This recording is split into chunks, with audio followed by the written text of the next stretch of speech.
Sir Tamil சினிமாவோட ரொம்ப சார்மிங்கான actor நீங்கள், ரொம்ப ஹார்ட் ஒர்க்கான ஆக்டர் நீங்கள், ரொம்ப தலை சிறந்த நடிகர் நீங்கள்.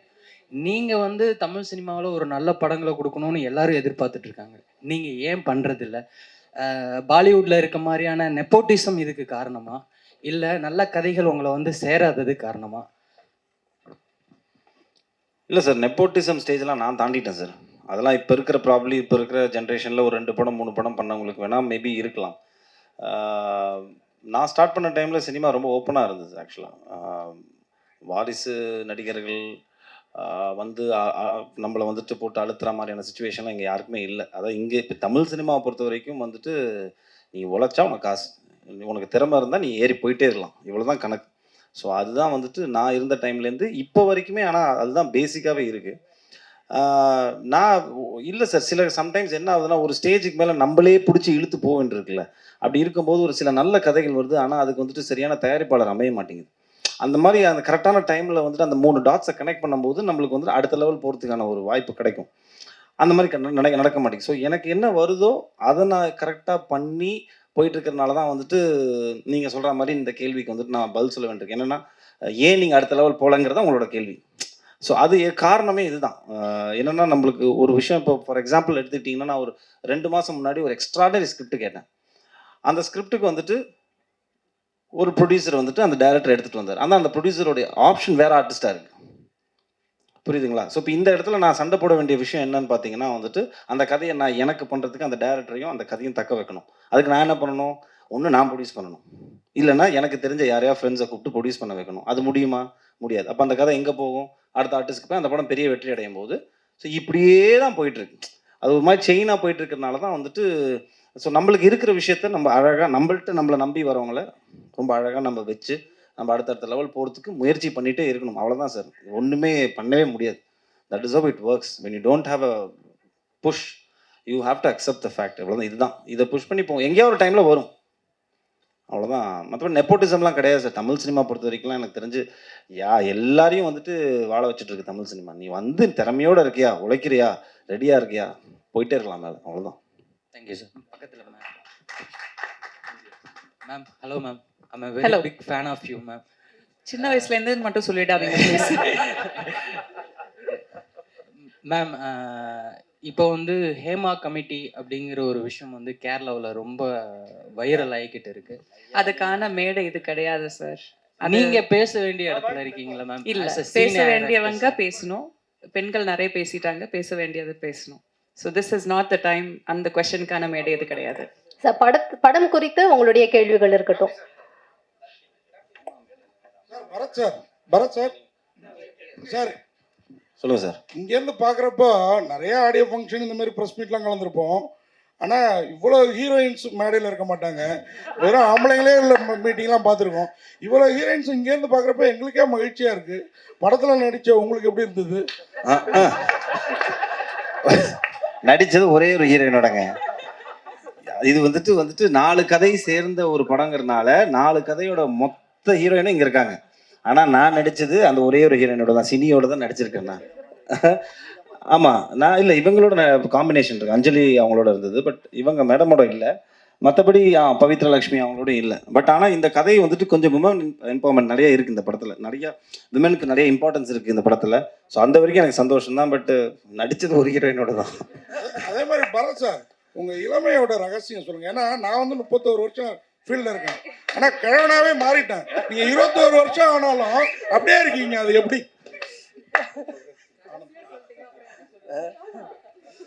இல்லை சார், ரொம்ப ரொம்ப ஹாப்பி. இங்கே சந்தோஷமாக வச்சுக்கிட்டாலே போதும் சார். நான் ரொம்ப பேராசை கிடையாது. சினிமாவில் நம்ம அடுத்த லெவல் போகணும்னு சொல்லிட்டு நிறைய யோசிக்கிறது கிடையாது. ஸோ ஆட்டோமேட்டிக்லி நீங்கள் வந்துட்டு இப்போ கண்டென்ட்டான ஒரு சொல்லுவாங்கள்ல, நம்மளுக்கு என்ன இருக்கோ அதை வச்சு நம்ம வந்துட்டு வாழ்க்கையை நடத்தினோம்னாலே ஸ்ட்ரெஸ்ஸுக்கு அதிகம் கம்மியாயிடும். ஸோ புரிஞ்சு, இப்போ நீங்கள் கூட எல்லாமே ஆகலாம். இப்போ கிழவன்லேருந்து திருப்பியும் குமரனா மாறலாம். ஸோ ஸ்ட்ரெஸ் எடுத்துக்காதீங்க. கேப்டன், உங்களுக்கு ஒரு கேள்வி. மேடையில் வந்து மேடத்துக்கு எவ்வளோ அட்வான்ஸ் கொடுத்தோன்னு சொல்லிட்டீங்க, பரத் சாருக்கும் மற்றவங்களுக்கும் எவ்வளோ கொடுத்தோன்னு சொன்னீங்கன்னா நாங்களும் ப்ரொடியூசர் ஆகும்ல? அண்ணா அதெல்லாம் தனியாக வாங்கண்ணா, பேசிக்கலாம். Director super. சொல்லுங்க. ஆக்சுவலாக மெட்ராஸ்னு ஒரு படம் வந்தது. அது வந்து ஒரு துரோகம் அப்படின்ற ஒரு கான்செப்டில் போச்சு. அது பல பல அரசியல் இதெல்லாம் பேச ஆரம்பிச்சு. உங்களுடைய ஒன்ஸ் அப்பான் டைம் மெட்ராஸ் அப்போ வந்து ஃபுல்லாக பார்த்தீங்கன்னா கத்தி தான் பேசுச்சு. நீங்கள் கன்னுடைய புல்லட் வச்சுருக்கீங்க. என்ன சொல்ல போகிறீங்க? டைட்டில் வந்து பார்த்தீங்கன்னா, இது ஒரு ஒரு இந்த கன் வர்றதுக்கான ஒரு அடிப்படை சம்பவம் இருக்கு இல்லைங்களா? அது வந்து ஒரு 12 இயர்ஸ்க்கு முன்னாடி நடந்த ஒரு உண்மை சம்பவம். ஸோ அதை வந்து உங்களுக்கு ஞாபகப்படுத்துகிற மாதிரி தான் அந்த டைட்டில் நான் வச்சுருக்கேன். அது மட்டும் இல்லை, இது வந்து எல்லா லாங்குவேஜும் கொண்டு போகணும்னு நினச்சோம். உலகம் முழுக்க பார்த்தீங்கன்னா once upon time in America இருக்கும், ஹாலிவுட் இருக்கும். ஸோ இந்த டைட்டில் கேட்கும்போது பிடிக்கும் எல்லாருக்குமே. ஸோ மெட்ராஸ் அப்படின்னு ஒரு டைட்டில் இல்லை. அப்போது என் ப்ரொடியூசர்கிட்ட ஷான் அவர்கள்ட்ட சொல்லும்போது 2 டைட்டில் சொன்னேன். அது இது ஓகேன்னு சொன்னார். நான் சென்னைன்னு சொன்னேன், அவர் தான் மெட்ராஸை மாற்றினது. அப்புறம் மேடம் நீங்கள் மேடையில் சொன்னாங்க, நீங்கள் எப்பவுமே ஒரு லக்கி சாம் சொன்னாங்க. என்னென்னா 100 கோர்ஸில் வந்து படம் பண்ணிடலாம், உங்கள்கிட்ட ஜெயிச்சிடலாம் அப்படின்னு சொன்னாங்க. அதில் வந்து நீங்கள் சொன்னீங்க 20% கேட்குறீங்க.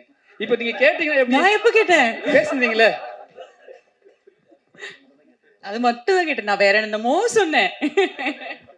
சரி சொல்லுங்க, கேள்வி சொல்லுங்க. அதான் மேடம், இப்போ நீங்கள் பர்சன்டேஜ் கேட்டால் எப்படி மேடம் அடுத்த சான்ஸ் கொடுப்பாங்க உங்களுக்கு? நான் கேட்கவே இல்லையே சார். அதான் அவங்களா அந்த பெர்ஃபார்மன்ஸ் ஒத்துழைப்பு எல்லாம் பார்த்து அவங்களா கொடுக்குறேன்னு சொன்னாங்க. நான் கேட்கவே இல்லை. வாங்கிடுவீங்க? ஏன் வாங்கினா என்ன? நம்மளை தேடி வர லக்ஷ்மி நம்ம எப்போ வேண்டாம்னு சொல்லக்கூடாதுங்க. அது சொல்லவே கூடாது. டேரக்டர் சார், சொல்லுங்க. டேரக்டர் சார், இப்போ வந்து ஒரு படத்தில் ஒரு ஹீரோயினை வச்சு பண்ணுறது பெரிய விஷயம். எத்தனை ஹீரோயின், அது இல்லாமல் வந்து ஒரு நல்ல ஆக்டர் ப்ளஸ் நல்ல அழகான ஒரு ஹீரோ, அவரை வச்சு பண்ணும்போது ஹீரோ கண்டிப்பாக ஒரு விஷயம் சொல்லுவார். ஏங்க எல்லா ஹீரோவையும் வச்சு பண்ணுறீங்க, எல்லாத்துக்கும் எங்களுக்கு காம்பினேஷன் கொடுங்கன்னு கண்டிப்பாக கேட்டிருப்பாரு. நீங்கள் என்ன சொன்னீங்க? நான் அது மாதிரி எதிர்பார்த்தேன். ஆனால் அந்த மாதிரி எந்த கேள்வியும் எழவே இல்லை. அந்த மாதிரி எந்த கேள்வியும் எழலை. எல்லாருமே சப்போர்ட் பண்ணாங்க. முக்கியமாக பரத் சாரும் ரொம்ப அதை பற்றி கேட்க கதை என்ன சொல்லுதோ அதை மட்டும் பண்ணுங்கன்னு சொன்னார். ஹீரோக்காக எதுவும் பண்ண வேணும்னு சொன்னார்.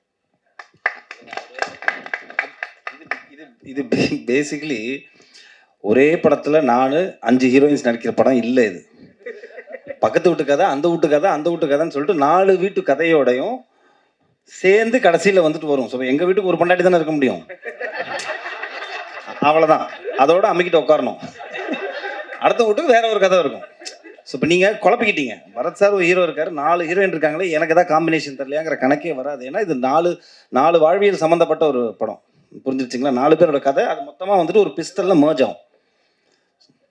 அபிராம் மேடம், தமிழ் சினிமாவில் இப்போ பேசும்போது பார்த்தீங்கன்னா ஈக்குவாலிட்டி பற்றி சொன்னாங்க. தமிழ் சினிமாவில் பெண்களுக்கு ஈக்குவாலிட்டி கொடுக்குறாங்களா? இந்த மேடை அதுக்கான ஒரு மேடையா? அது எந்த எந்த ஈக்குவாலிட்டிங்கிறது ரொம்ப பெரிய ஒரு வார்த்தை. அது எந்த வகையில சொல்றீங்க?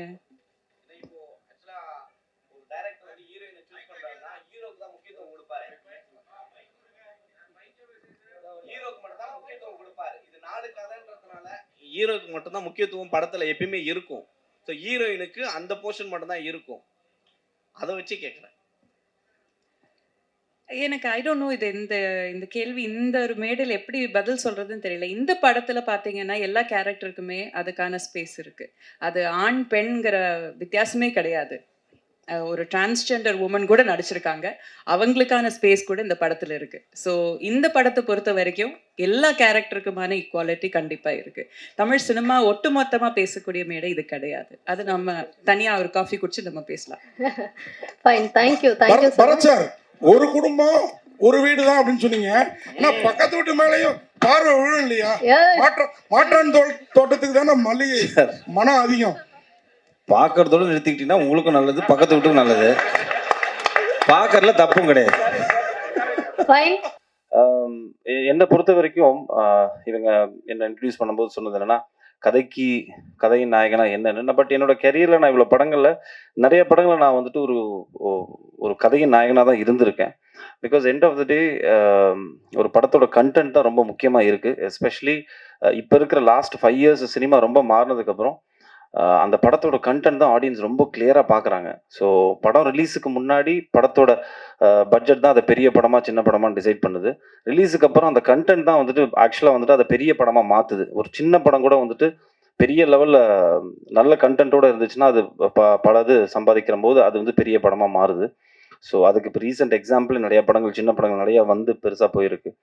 ஸோ அப்படிப்பட்ட ஒரு விஷயமா தான் நான் இந்த once upon a time in மெட்ராஸை பார்க்குறேன். என்கிட்ட ஒரு பிரசாத் வந்து கதை சொல்லும்போது நான் ஆக்சுவலாக மற்ற எந்த எபிசோடுமே கதை கேட்கல. என்னோட ஒரு எபிசோட் மட்டும்தான் கேட்டேன்னா. பட் கேட்ட உடனே ஒரு சில கதைகள் மட்டும்தான் நம்மளுக்கு தெரியும். எனக்கு அது எங்கே தோணுச்சுன்னா, எம்டன் மகன் நான் கேட்கும்போது அது தோணுச்சு எனக்கு. பட்டியல் கேட்கும்போது தோணுச்சு. பளிச்சுன்னு ஒரு விஷயம் ரொம்ப கிளியராக நம்மளுக்கு படும். ஏதோ ஒரு புதுசாக இருக்குது இந்த படத்தில், இந்த கதையில். ஸோ அப்படி தான் எனக்கு இந்த once upon a time Madras கேட்கும்போது என்னோட எபிசோட் ப்ளஸ் என்னோட கதாபாத்திரமே ரொம்ப புதுசாக இருந்தது. ப்ளஸ் சம்திங் ஏதோ ஒன்று புதுசாக இந்த இதில் பண்ணி வச்சுருக்காரு அப்படின்னு தோணுச்சு. ஸோ அந்த அடிப்படையில் தான் நான் அந்த அடுத்த 3 கதைகள் வந்துட்டு என்னென்னு பேசிக்கான விஷயங்களை மட்டும் கேட்டேனே தவிர வந்துட்டு உள்ளே போய் இந்த கதையில் வந்துட்டு மற்ற கதைகள் எனக்கு சொல்லுங்கன்னு நான் கேட்கல. பட் டைரக்டர் சொல்லும் போதே அவர் மேலே ஒரு நம்பிக்கை இருந்தது. இந்த கிராஃப்டை ரொம்ப கரெக்டாக இருந்தால் பண்ணிடுவாருங்கிற நம்பிக்கை எனக்கு இருந்தது. அதே மாதிரி நான் படம் பார்த்துட்டேன். கண்டிப்பாக உங்கள் எல்லாருக்குமே ஒரு தரமான ஒரு படமாக இருக்கும். இது எவ்வளோ பெருசுக்கு போகுது, இதை நீங்கள் வந்துட்டு எப்படி கொண்டாட போகிறாங்கிறது ரிலீஸுக்கு அப்புறம் தான் தெரியும்.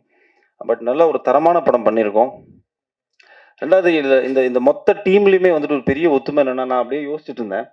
இங்கே இருக்கிற ஆர்டிஸ்டாக இருக்கட்டும், இந்த ப்ரொடியூசர்ஸாக இருக்கட்டும், யாருக்குமே எந்த பின்புலனுமே இல்லாமல் ஸ்க்ராட்ச்லேருந்து வந்து கஷ்டப்பட்டு சினிமாவில் ஏதோ ஒரு விஷயத்த நம்ம பிடிக்கணும், ஒரு இடத்த பிடிக்கணும்னு இருக்கக்கூடிய நபர்களாக தான் நான் பார்க்குறேன். இப்போ இவங்க எல்லாருமே இருக்கட்டும், எல்லாருமே மேடையில் இருக்கிற எல்லாருமே இருக்கட்டும், 0லேருந்து ஆரம்பித்து சினிமாவில் நம்ம அடுத்த லெவலுக்கு போகிறதுக்கு என்ன பண்ணணும்னு டெய்லி யோசிச்சுட்டு இருக்கக்கூடிய கேரக்டர்ஸாக தான் எல்லாருமே இருக்காங்க.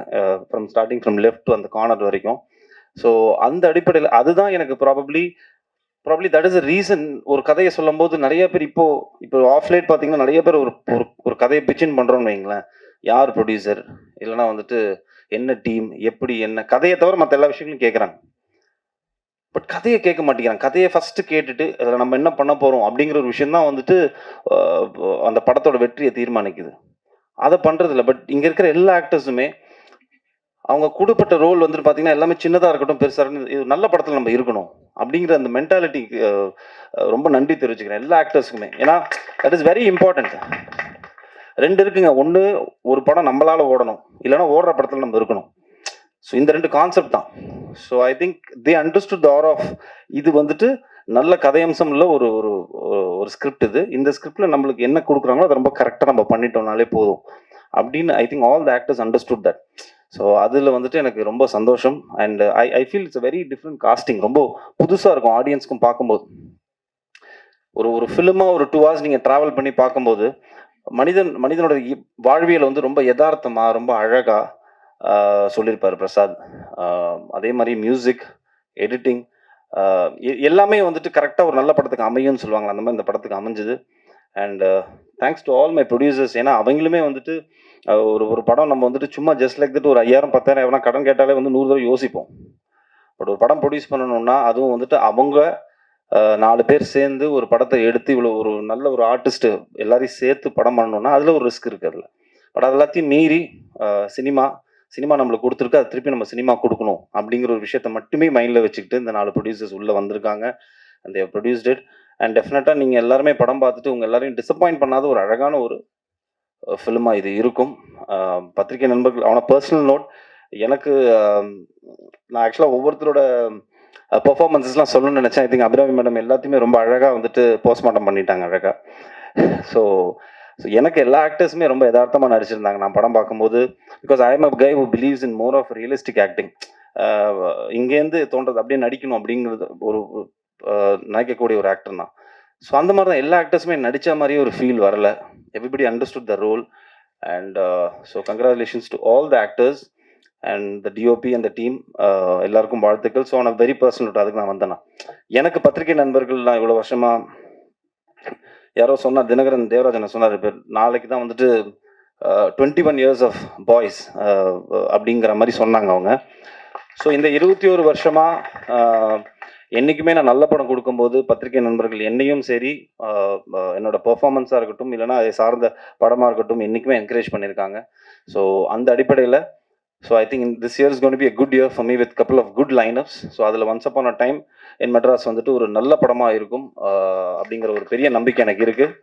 ஸோ ஊடக நண்பர்களோட சப்போர்ட் ப்ளஸ் அஃப்கோர்ஸ் ரசிகர்களோட சப்போர்ட் என்றைக்குமே இருந்திருக்கு. ஸோ கண்டிப்பாக பாருங்கள். ஸோ டேட்டு வந்துட்டு அவர் ஆனந்த் சார் அனௌன்ஸ் பண்ணுவார். உங்கள் எல்லாரோட ஆதரவு வந்துட்டு இந்த படத்துக்கு வேணுங்கிறத கேட்டுக்கிட்டு thank you so much for coming. It was a lovely evening. ரொம்ப நல்லா இருந்தது. தேங்க்யூ.